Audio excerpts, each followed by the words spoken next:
요즘에 많은 현대인들이 겪는 새로운 하나의 현상들이 있습니다. 많은 사람들이 호소하는 것들 중에 하나, 그 증상을 가리켜서 심리학자들은 번아웃 신드롬이다, 이렇게 이름을 붙였습니다. 번아웃 신드롬. 올려봐 주실래요? 이 번아웃 신드롬의 이 번아웃이라고 하는 그 뜻은 뭐냐 하면 모든 게 다 소진됐다는 뜻이에요. 번아웃 됐다, 다 소진됐다. 그래서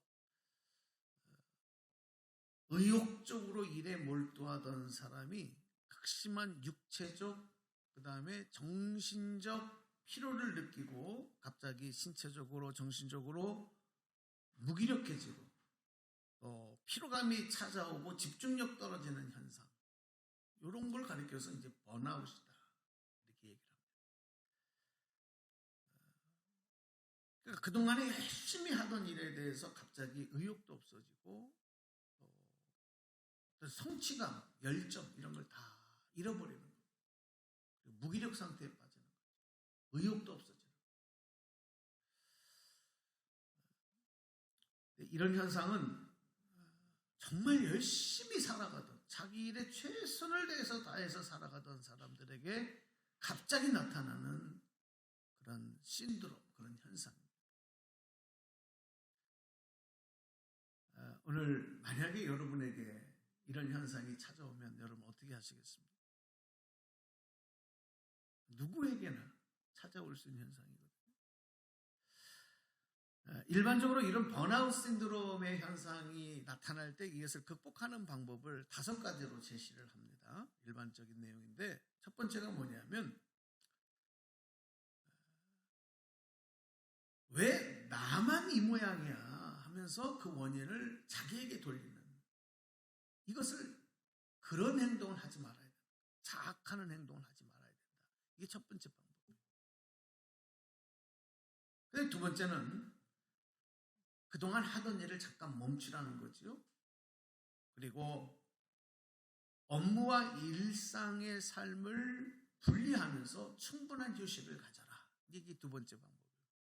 일반적으로 그렇게 대처하라는 거예요. 세 번째 방법은 뭐냐면, 내가 위안을 찾을 수 있는 어떤 장소나 어떤 사람이나 어떤 일들, 가령 여행을 가거나 아니면 어디 독서를 하거나 자기 취미 생활을 하면서 스스로 마음에 위안을 줄 수 있는 일들을 해라는 거죠.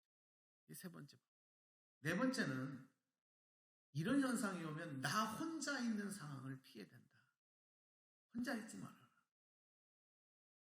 마지막 5번째는, 그동안에 붙들고 있었던 것에 대해서 포기하는 법을 배우고 그리고 그것을 실천하도록 해라. 여기 5가지 일반적인 방법입니다. 자, 그런데 여러분, 우리가 신앙생활 하면서 열심히 신앙생활 하다 보면 마치 이 번아웃 신드롬이 일어나는 것처럼 신앙생활에서도 이런 번아웃 증상이 찾아올 수가 있어요. 경험하신 분들도 있을 수 있습니다. 자, 그럴 때 우리는 어떻게 반응해야 되느냐 하면, 가장 먼저 내 삶의 주인이 되시는 예수님께 도움을 청해야 됩니다. 무기력 상태에 빠지니까. 마치 엘리야가 바알과 아세라 선지자 750명과의 싸움에서 승리를 거두고 난 다음에 이런 번아웃 증상에 빠지죠. 그는 로뎀 나무 아래에서 하나님께 죽기를 청합니다. 이런 현상. 이때 우리는 어떻게 되느냐? 열심히 신앙생활하다가 갑자기 무기력증에 열정을 잃어버리고 아무 의욕도 없어지고, 하나님, 주님께 도움을 청하라는 거예요. 그리고 주님의 음성에 귀 기울이라는 것입니다. 자, 그때에 주님께서 우리에게 들려주시는 음성은 뭐냐? 이 번아웃 신드롬의 그것을 대처하는 방법과 조금 달라져요. 다른 음성이 우리에게 들려지는 거예요. 그 음성이 오늘 설교의 제목으로 올렸습니다. 한번 저를 따라서 해주십시오. 더 깊은 곳으로 들어오라. 시작. 더 깊은 곳으로 돌아오라. 더 깊은 곳으로. 이게 주님께서 주시는 음성인 것을 성경을 통해서 확인해 볼 수 있습니다. 그렇습니다. 하던 일을 멈추고 뭔가 다른 일을 찾아보게 하는 그런 일반적인 대처 방법과 달리 오히려 더 깊은 곳으로 들어오라고 하는 이런 내용이 영적 무기력증을 극복하게 하시는 주님의 처방이다. 더 깊은 곳으로 돌아와라. 자, 그러면 이 말씀의 의미가 무엇인가 하는 것을 오늘 본문을 통해서 같이 좀 한번 생각해 보려고 그래요. 오늘 이 에스겔서의 말씀에 보면 에스겔 선지자가 하나님께서 이스라엘을 회복시켜 주실 것에 대한 환상을 에스겔에게 펼쳐 보여주시는 가운데 오늘 한 부분을 읽은 것입니다. 이스라엘을 회복하고 그리고 그들을 다시 하나님께서 일으켜 주시겠다, 다시 소송하게 하시겠다라고 하는 그런 메시지를 주시면서 보여주시는 한 장면입니다. 에스겔 선지자가 하나님께서 펼쳐주시는 그 환상 가운데 보니까 성전문에서 물이 솟아나와요. 성전문에서 물이 솟아나와서 이게 점점점 흘러가더니 큰 강을 이루는 환상을 봅니다. 그 전에 이제 에스겔이 여호와의 권능에 이끌려서 이스라엘에 도착해 보니까 환상 중에 무너진 예루살렘 성전에 이르게 되니까 그곳에 한 사람이 서 있는 거예요. 성경에 보니까 에스겔서에 뭐라고 써 있냐면 놋같이 빛난 사람 하나가 그 손에 줄과 삼으로 만든 꽈 만든 줄과 측량하는 장대를 가지고 에스겔을 데리고 다니면서 성전의 안과 밖에 구석구석을 측량하시는 내용들이 쫙 보여져요. 하나님이 측량하는, 일일이 측량하죠. 그리고 성전 문지방에서 물이 솟아나와서 제단의 남쪽으로 흘러내리는데 에스겔에게 명령하시기를 저 물을 건너봐라. 그 에스겔이 말씀에 순종해서 건너는 거죠. 그랬더니 그 물이 처음에는 발목까지 차.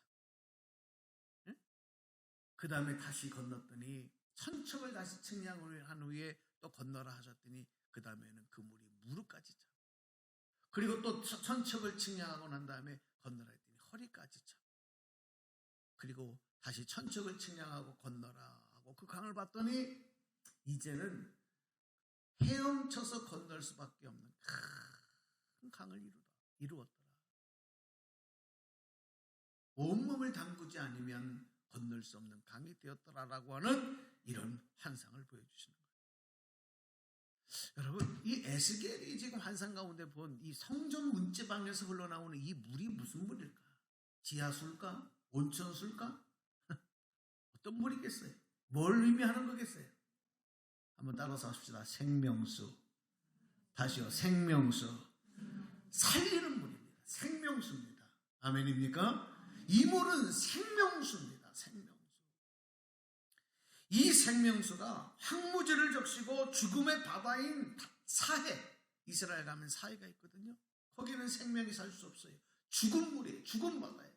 그 사해를 다시 살려내심으로, 그런 거 살려내심과 같이 이 세상을 죽음으로, 멸망으로 던져진 이 세상을 다시 소생하게 하실 것을 보여주시면서 우리를 구원하시고 더 크고 깊은 은혜로 인도하시는 하나님의 섭리를 보여주시는 환상이 바로 지금 에스겔이 보고 있는 환상의 내용인 것입니다. 그렇습니다. 우리 하나님은 어떤 하나님이시냐? 우리 하나님은 우리를 다시 살리시고 회복하시는 하나님이신 줄로 믿으시기 바랍니다. 이렇게 하나님이 우리를 인도하실 때 어디로 인도하시느냐, 어디로 인도하시냐 하면 더 깊은 곳으로 들어오라고 인도하셨는데, 이 더 깊은 곳은 어디를 말하는 거냐면 위험한 곳이 아니에요. 그 위험한 곳에 우리를 빠뜨리기 위해서 들어오시라고 하는 것이 아니라, 이 깊은 곳은 하나님의 살아계심, 하나님의 함께하심, 하나님께서 도와주시는, 하나님께서 승리 주시는, 믿음으로 들어오면 볼 수 있는 바로 그 하나님의 능력이 함께하는 것. 이것을 가리켜서 깊은 곳이라 이렇게 얘기하는 것입니다. 그곳으로 돌아와라. 그래서 그것을 체험하고 깨닫게 하시는 거죠. 오늘도 하나님은 오늘 우리에게 요청하십니다. 우리를 부르십니다. 더 깊은 곳으로 들어오라. 이 음성을 들으시기를 주님의 이름으로 축복합니다. 더 깊은 곳으로 들어오라. 내가 너와 함께하고, 내가 너를 인도하고, 내가 살아 역사하는 그 역사, 그 장소, 그 증거, 그 현장에 들어오라. 우리를 콜링 부르고 계시는 거예요. 우리는 때로는 하나님 앞에, 하나님, 우리를 더 안전한 곳으로 도피시켜 주십시오. 우리를 숨겨 주십시오. 우리를 막아 주십시오. 우리를 보호해 주십시오. 우리는 하나님 앞에 이렇게 소원하는 경우가 많아요. 그런데 하나님은 그럴수록 더 깊은 곳으로 들어와요.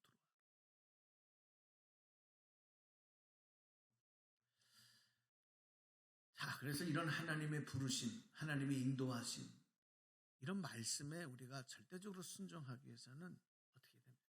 절대적인 믿음이 필요해요. 믿음이 없으면 주님의 음성을 따라 깊은 곳으로 들어갈 수가 없어요. 절대적인 믿음이 있어야 돼요. 그 신앙생활은요, 믿음이 없이 그냥 나의 의욕으로, 나의 결심으로는 한계가 있다는 거예요. 오늘 성령께서 그 믿음을 저와 여러분에게 허락하실 줄로 믿습니다. 네, 더 깊은 곳으로 들어가. 자, 그래서 하나님께서 우리가 믿음으로 순종하며 더 깊은 곳으로 나아가야 되는 과정을 오늘 에스겔의 환상을 통해서 4가지로 나누어서 한번 보여주셨고, 그것을 다시 한번 확인하며 살펴보겠습니다. 첫 번째 주님의 요청은 한번 읽어볼까요? 시작. 발목까지 들어가는 것입니다. 첫 번째, 그 은혜의 강물에 발목을 담그는 것이죠. 발을 담그는 겁니다. 이게 시작입니다. 예수님을 믿기로 결심하고 우리가 이제 교회를 다니면서 신앙생활을 시작하지 않습니까? 이게 이제 신앙의 초보적 단계와 같은 단계인데, 사실 이때 우리가 몸이 교회에 나오고 예배 자리에 참석하기도 하고 하지만, 깊은 하나님의 은혜, 깊은 하나님의 사랑, 깊으신 하나님의 섭리를 다 이해하고 깨달을 수가 없어요. 어려워요. 왜냐하면 이게 초기 단계이기 때문에 첫 술에 배부를 수가 없단 말이죠. 이제 겨우 발을 담근 정도예요. 이때는 하나님의 관계보다는 사람과의 관계가 더 중요합니다. 또 어떤 깊은 은혜보다는 어떤 분위기가 더 중요합니다. 어떤 말씀의 깊은 진리보다는 흥미와 재미를 따라서 신앙생활을 하게 되는 단계입니다. 누구나 다 이 초기 단계는 그래요. 그게 잘못된 게 아니라 그렇게 시작이 된다는 겁니다. 그러면서 서서히 이제 믿음이 들어가는 거죠. 그 속도가 사람마다 좀 차이는 있겠지만 그런 단계이기 때문에 이 단계에서는 발을 담가놓은, 발목까지 담가놓은 신앙의 단계에서는 자신에 대한 어떤 관심과 사랑이 조금 소홀하면 쉽게 믿음이 흔들릴 수 있고, 또 믿음이 병들 수도 있고 죽을 수도 있어요. 아슬아슬한 단계, 여린 단계, 여린 순간 같은 단계죠. 근데 안타깝게도 교회를 오래 다닌 성도들 중에서도 그냥 요 정도로만, 발목 정도만 담가놓고 신앙생활을 유지하려고 하는 분들이 있어요. 이런 분들은 자주 넘어져요. 자주 실족해요. 상처도 많이 받아요. 그래서 교회도 많이 옮겨 다녀요. 뭐가 그렇게 상처가 많은지 몰라요. 가는 곳마다 상처를 받아요. 그리고 다 교회 욕합니다. 목회자들을 또 욕합니다.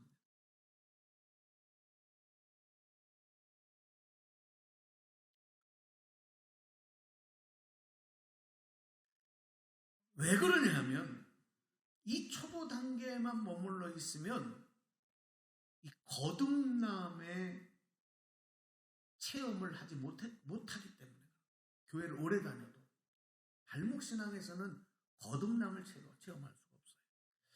이 거듭남이라는 걸 좀 설명을 드리면, 거듭남은 예수님께서 나의 죄 때문에 대신 십자가에 못 박혀 죽으시고 부활하신 하나님의 아들이시라는 것을 진심으로 믿고 고백할 때 성령께서 우리 안에서 일어나게 하시는 놀라운 변화입니다. 그 변화는 마치 다시 태어나는 것과 같은 정말 엄청난 변화인 것이죠. 이게 거듭남인 거거든요. 그런데 우리가 예수님을 믿고 구원받는 순간에 우리에게 어떤 변화가 찾아오냐면, 죄악의 종으로 살아왔던 내가 만왕의 왕이신 하나님의 자녀가 되는 엄청난 변화가 찾아오는 거예요. 이게 예수 믿음으로 말미암아 찾아오는 변화거든요. 그리고 내 신분이, 이 땅에 살아가고 있는, 이 땅에 속한 나의 신분이 천국 시민으로 바뀌어지는 엄청난 변화가 찾아오는 거예요. 이게 예수 믿으면서 찾아오는 변화예요.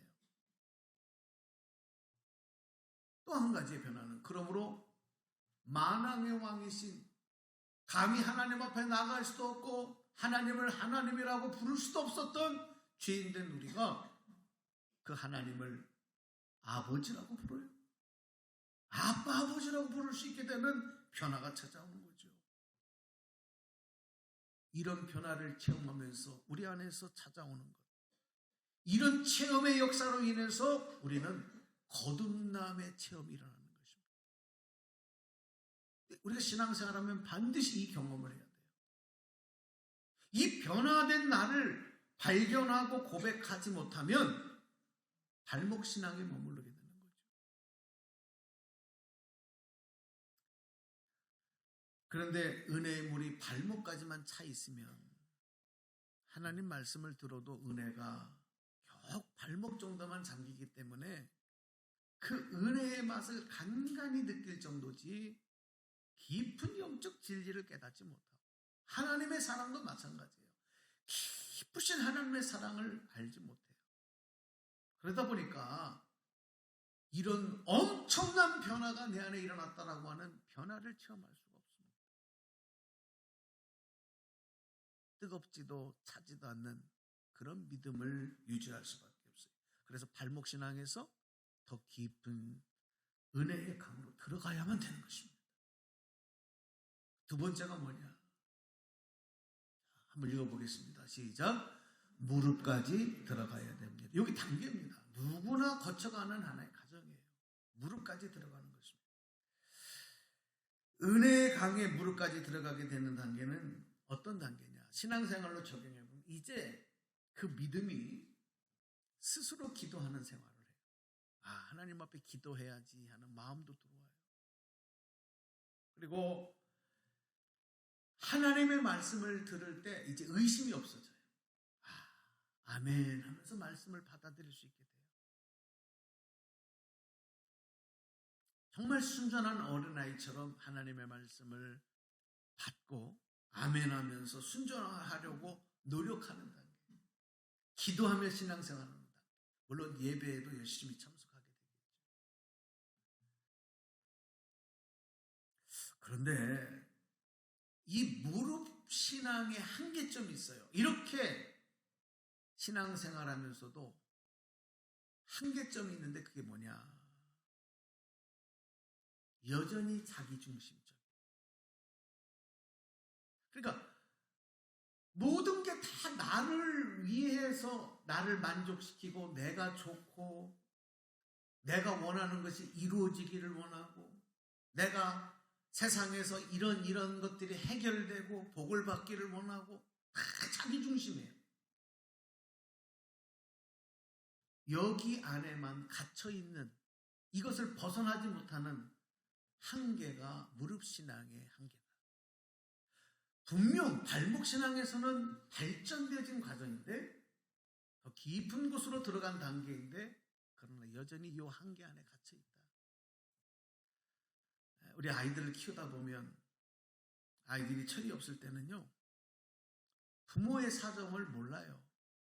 뭐가 먹고 싶으면 그냥 먹어야 된다 그러고 갖고 싶으면 뭐가 무조건 가져야 된다 그러고 어디 가고 싶으면 무조건 가야 된다 그러고 자기가 원하고 자기가 바라는 것만을 이루어지는 것 그리고 요구하는 거기에서 벗어나지 못하는 이것이 여러분 신앙생활에서도 하나님에게 동일하게 나타나는 우리의 모습이 되는 것이죠.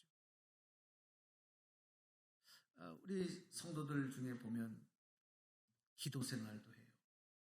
말씀 생활도 해요. 예배 생활도 잘해요. 그런데 그런 과정에서 하나님의 은혜도 경험하고 축복도 응답도 경험하고 그런데 여전히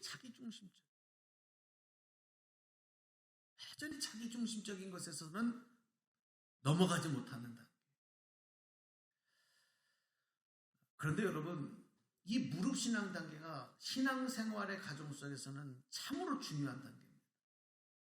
꼭 필요한 단계인 것입니다.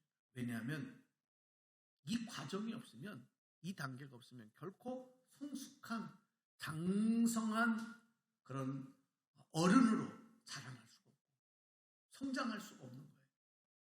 그래서 무릎신앙이 참 중요합니다.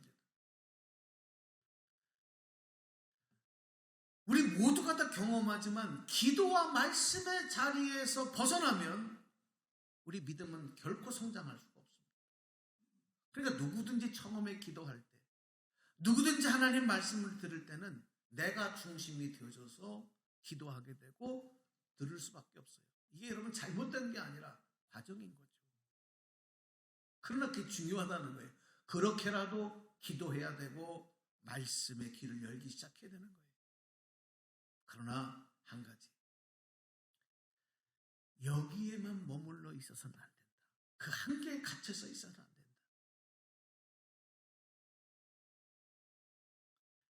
많은 분들 중에 이런 착각을 하는 분들이 있어요. 이렇게 신앙생활을 하다 보면 이제 내가 신앙생활에 어느 정도 종착점에 와 있구나. 이거 잘 유지하면 되겠구나. 이렇게 착각하는 거예요. 이거 대단히 위험합니다. 그래서 무릎신앙에서 더 깊은 은혜의 강으로 들어가야 되는 거예요. 여러분에게도 그런 은혜가 있기를 바랍니다. 네. 그럼 세 번째 단계는 뭐냐? 한번 읽어보겠습니다. 시작. 허리까지 들어가야 합니다.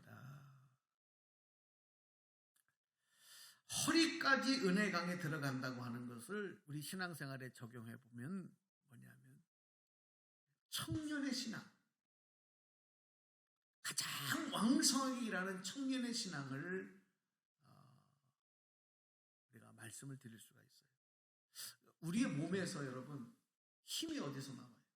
허리 아파 보신 분들은 다 알 거예요. 허리가 아프면요 힘을 쓸 수가 없어요. 걸을 수가 없고 이 자리에 앉았다 일어나기도 어렵고 허리가 아프면 그죠?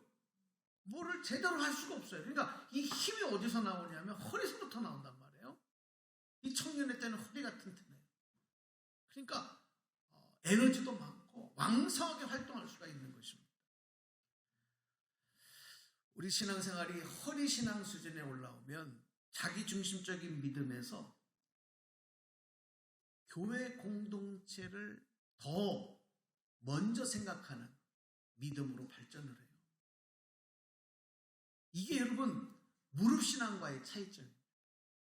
우선순위가 조금씩 바뀌어요. 그리고 책임 있는 사명의식을 가지고 신앙생활을 하게 돼요. 그러니까 내 상황이 이렇다, 저렇다, 어쩌다 이거를 생각하기 전에 먼저 하나님의 일과 교회를 먼저 생각하면서 그 일을 우선하게 되는 책임 있는 그런, 그리고 일하는, 헌신하고 충성하는 이런 모습들이 바로 이 허리신앙에서 나오는 겁니다. 그래서 주일 성수를 잘하게 되는 거예요. 예배 중심의 삶을 산다는 얘기죠. 하나님께 드림의 생활, 11조 생활이라든지 헌금 생활도 아주 잘하게 되는 거예요. 왜? 나를 위해서 쓰는 것보다 하나님께 드리는 것에 대한 소중함이 깨달아지게 해주시기 때문에 그러는 겁니다. 또 교회 봉사, 힘을 열정적으로 기쁨으로 감당합니다. 책임 있게 감당합니다. 교회를 먼저 생각하고 주님의 몸된 교회를 먼저 생각하고 그리고 하나님의 명령과 뜻을 먼저 생각하게 되는, 그러면서 성성되게 일하는 성숙한 모습이 되는 거죠. 또 여러분, 이 청년의 때를 보면 이 청년 때는 에너지가 많아요. 그러다 보니까 이 사랑이 불타요.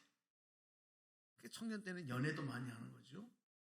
인생의 반려자도 만나는 거죠. 새로운 가정도 이루게 되죠. 또 자손들도 낳게, 자녀들도 낳게 되죠. 이게 다 청년의 때에 이루어져요. 마찬가지로 이 청년 신앙을 갖게 되면, 허리 신앙을 갖게 되면 교우들 간에도 사랑으로 품게 돼요. 사랑으로 섬기게 돼요. 그 마음으로 행동하게 돼요. 오늘 여러분 모두가 다 이런 아름다운 모습들이 있기를 축복합니다. 예수님이 사랑으로 나를 안아주시는 그 기쁨을 깨달았기 때문에 나도 예수님을 사랑으로 안는 것처럼 뜨거운 그 사랑으로 교회를 품고 다른 성도들을 품고 또 여전히 발목신앙과 무릎신앙에 머무르고 있는 성도들을 내가 품고 그 사랑의 관계로 연결시키면서 나가는 그런 사명의 신앙생활을 하게 되는 것입니다. 여러분, 사랑의 위력은요, 세상의 그 무엇으로 막을 수 없어요. 요즘에는 별로 그런 말을 안 쓰는데 저희가 예전에 많이 쓰던 게, 사랑에는 뭐가 없다? 국경선이 없다. 요즘에는 뭐 국제결혼들을 많이 하기 때문에 이런 말이 별로 그렇게 사용이 안 되지만, 옛날에는 사랑에는 국경선도 없다. 무엇이든지 사랑의 위력을 막을 수가 없어요. 마찬가지로 우리가 허리신앙을 갖게 되면 온 마음과 목숨과 힘과 뜻을 다해서 예수님을 사랑하게 되고 세상의 그 어떤 권력과 위력도 이것을 막을 수 없습니다. 저는요, 오늘 말씀을 준비하면서 우리 성도들이 여기까지 올라가요. 모두가 다 예수님께 사랑의 입맞춤을 하며 온 마음과 생명과 힘을 다해 주님을 사랑하는 믿음, 오늘 그 믿음이 여러분의 믿음이 되기를 주님의 이름으로 축복합니다. 축원합니다. 자, 그러면 이게 종착점일까요? 이 허리신앙에도 한계점이 있어요. 이거는 누구나 다 겪는 것인데요, 그 한계점이 뭐냐면, 그렇게 열심으로 사명을 감당하고 주님의 사랑으로 살아가다가도 불쑥불쑥 옛사람이 다시 살아나는, 이게 한계점이에요. 이거를 막을 수가 없어요. 자기 주장, 자기 방법, 자기 생각, 자기 욕심, 자기 정욕, 이런 것들이 완전히 죽은 것 같은데 죽지 않고 다시 살아나서 나를 주장하려고 하는 이런 일들이 반복적으로 일어나는 거죠. 이게 한계점이에요. 그러니까 유혹이 찾아올 수가 있고요. 실족하여 넘어질 수도 있는 거예요. 그래서 우리는 더 깊은 은혜의 강으로 또 들어가야 돼요. 네 번째 단계입니다. 한번 같이 읽어보겠습니다. 시작. 건널 수 없이 큰 강을 이룬 물에 온몸이 들어가 그 물에 잠겨야 합니다. 이게 이제 우리 신앙생활의 최종 목표점입니다.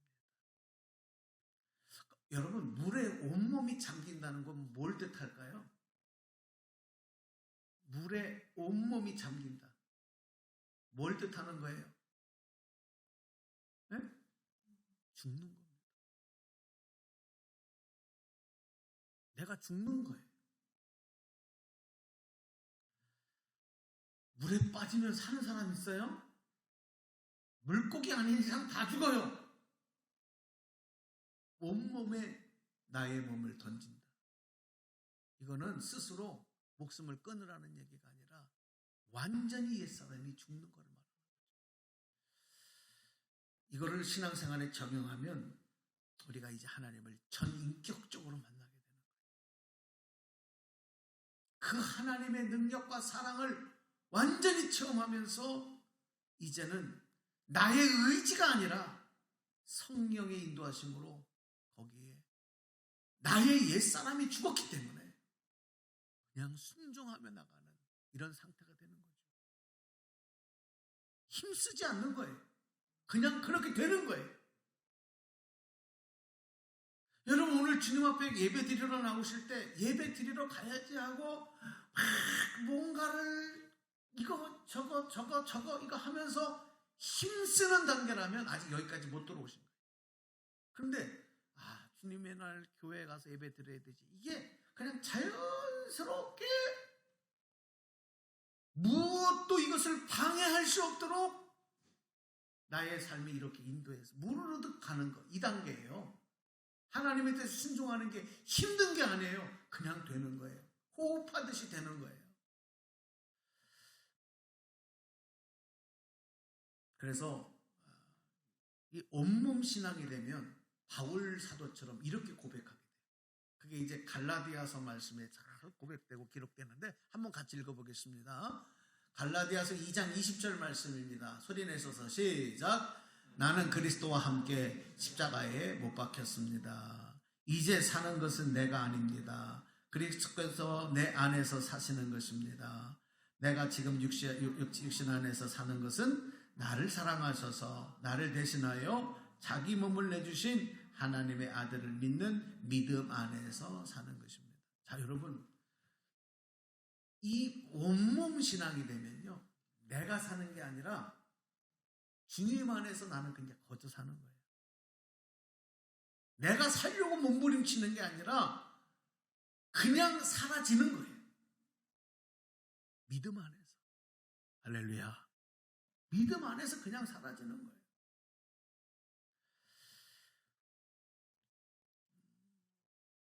그래서 항상 이 온몸 신앙이 되어지면 바울처럼 날마다 나는 날마다 죽노라. 나는 날마다 죽노라. 막 살기 위해서 몸부림치는 것이 아니라 날마다 주님 앞에 나는 죽는 모습. 옛 자아가 튀어나오고 혈기와 죄의 본능과 이기적인 자아가 나를 주장하자고 할 때에 그것을 통해서 내가 지배받는 것이 아니라 나는 죽습니다. 나는 죽었습니다를 인정하면서 믿음 안에서 주님 안에서 살아가게 되는 거예요. 어떻게 말씀 들으면서 나 진짜 온몸 신앙이네. 그럼 만약에 이렇게 느끼신다면 그분은 하나님 앞에 갑절로 감사하셔야 돼요. 그리고 우리가 다 그런 단계로 올라가기 위해서 더 깊은 강으로 은혜의 강으로 들어가야 되는 겁니다. 자, 말씀을 정리해 볼게요. 온몸 신앙을 가지면 내 뜻보다는 하나님의 뜻을 먼저 구합니다. 나의 상황과 처지가 있어요. 그러나 그것보다 하나님의 뜻이 먼저가 돼요. 내 기쁨, 만족보다 주님의 기쁨과 영광을 더 소중히 여기게 돼요. 이게 억지로가 아니야. 힘쓰는 게 아니라 그냥 그렇게 되는 거예요. 자연스럽게 되는 거예요. 모든 사람을 내 형제자매로 여기며 섬기는 삶을 돼요. 내가 대접받으려고 인정받으려고 하는 것이 아니라 그냥 사랑으로 자연스럽게 품게 되는 거예요. 이게 자연스러움이 되는 거예요. 은혜의 강에 온몸을 담가야 예수님의 제자로서의 사명도 감당할 수 있어요. 여러분, 부활하신 예수님을 만나기 전에 제자들과 부활하신 예수님을 만나고 난 제자의 차이점이 뭔지 아십니까? 부활하신 예수님을 만나기 전에 제자들은 자신들이 뭔가 믿음으로 뭔가를 해보려고 그랬어요. 내가 해보려고 하는 거예요. 내가 믿어보려고 하는 거예요. 자꾸 넘어지는 거예요. 근데 부활하신 예수님 만나고 난 다음부터는 내가 뭘 해보려고 하는 게 아니라 그 부활하신 주님의 은혜 안에서 그 안에서 그냥 되는 거예요. 어디까지? 생명을 주님께 드리기까지 그냥 가는 거예요. 이게 차이죠. 여러분, 신앙생활은요, 내가 힘써서 하는 이 단계를 넘어가야 돼요. 그거는 옛사람이 은혜의 강에 온몸을 담가 죽는 것입니다. 그리고 그 안에서 주님의 생명으로 다시 살아는,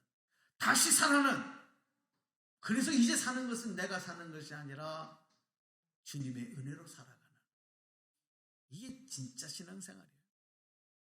여기까지 가야 되는 것이죠. 그래서 예수님은 핏값으로 사신 우리 성도들을 향해서 힘들고 어렵고 절망과 한계와 무기력 가운데 있어도 그냥 엉덩이 두들겨주면서 위로만 하시는 것이 아니라 오히려 더 깊은 곳으로 들어와라, 이렇게 부르시는 것입니다. 그 깊은 곳에 부르심 속에 예비하신 축복이 있기 때문에 그 부르심에 순종할 때만 하나님의 축복이 무엇인지를 우리가 깨닫고 누릴 수 있기 때문에 들어가 보지 않고 어떻게 알겠습니까? 하나님의 은혜가, 하나님의 축복이 그림의 떡이 되지 않아야 돼요. 그림의 떡이 되지 않게 해서 어떻게 해야 돼요? 직접 먹어봐야 되죠. 직접 체험해봐야 되죠. 깊은 곳으로 들어가야만 되는 것입니다. 시몬 베드로가 밤이새도록 고기를 잡지 못했지만 예수님은 깊은 데로 가서 그물을 내리라, 이렇게 말씀하실 때 그 말씀에 순종하잖아요. 그 결과 그 배가 차고 넘치는 많은 물고기를 잡는 역사가 일어났던 것, 그게 바로 그 증거입니다. 사실 그 시간에는 물고기는 깊은 곳에 없는 때거든요. 깊은 곳에서 그물을 내리면 잡을 수 없을 때거든요. 그런데도 깊은 곳으로 들어가 그물을 내려라, 주님의 인도하심에 순종하며 나가는 거죠. 여러분, 오늘 우리의 신앙생활, 우리의 일상의 삶은요, 생명수 강가에 심겨진 나무가 되어야 됩니다. 여러분, 그렇게 되시기 바랍니다. 생명수가 창조해져서 큰 강을 이룰 때 이 강물로 인해서 이스라엘이 회복됨을 약속하셨듯이 지금 힘들고 어려운 우리의 현재 상황들, 형편들, 이 나라의 운명들, 여러 가지 위태위태한 것들, 또 신앙생활 영적인 면에서도 많은 성도들이 겪는 위태위태한 모습들, 이 생명수 강가에 온몸을 담글 때 다시 살아나는 역사가 임하게 될 줄로 믿으시기 바랍니다. 자, 오늘 성경 말씀 두 구절 읽고 말씀 읽겠습니다. 에스겔서 47장 9절입니다. 자, 소리내서 읽겠습니다. 시작. 이 강물이 흘러가는 모든 곳에서는 온갖 생물이 번성하며 살게 될 것이다. 이 물이 사이로 들어가면 그 물도 깨끗하게 고쳐질 것이므로 그곳에서도 아주 많은 물고기가 살게 될 것이다. 강물이 흘러가는 곳이면 어디에서나 모든 것이 살 것이다. 에스겔서 47장 12절 읽어보겠습니다. 시작. 그 강가에는 이쪽이나 저쪽 언덕에 똑같이 온갖 종류의 먹을 과일 나무가 자라고 그 모든 잎도 시들지 않고 그 열매도 끊이지 않을 것이다. 나무들은 달마다 새로운 열매를 맺을 것인데 그것은 그 강물이 성소에서부터 흘러나오기 때문이다. 그 과일은 사람들이 먹고 그 잎은 약재로 쓸 것이다. 아멘. 여러분, 오늘도 주의 제단을 통해서 생명수 그 물이 솟아나와 오늘 여러분의 삶을 향해 흘러들어가고 있습니다. 이 은혜의 강에 발목만 담그지 마시고 무릎만 담그지 마시고 허리에 잠긴 것으로 만족하지 마시고 온몸을 담그셔서 그 생명수 강가에 심겨진 나무와 같은 풍성한 하나님의 은혜를 축복으로 체험하면서 영광 돌리며 살아가는 저와 여러분 모두가 되시기를 주님의 이름으로 축원합니다. 축복합니다.